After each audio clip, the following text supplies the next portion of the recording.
జాలం వెను తిరిగి వస్తుంది కాలం రేపుగా మన పాపగా పుడుతుంది సరికొత్తగా నీవు నాకు తోడుగా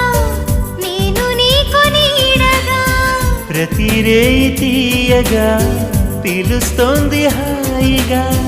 ఇలా ఉండిపోతే చాలుగా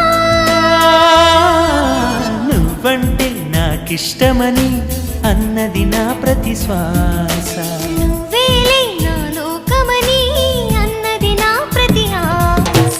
నీ నవ్వులో శృతి కలిపి పాడగా నీ నీడలో అడుగడుగగా అనురాగం పలికింది సంతోష స్వరాలుగా నువ్వంటే నాకిష్టమని అన్నది నా ప్రతి శ్వాస నువ్వేలే నా లోకమని అన్నది నా ప్రతి ఆశ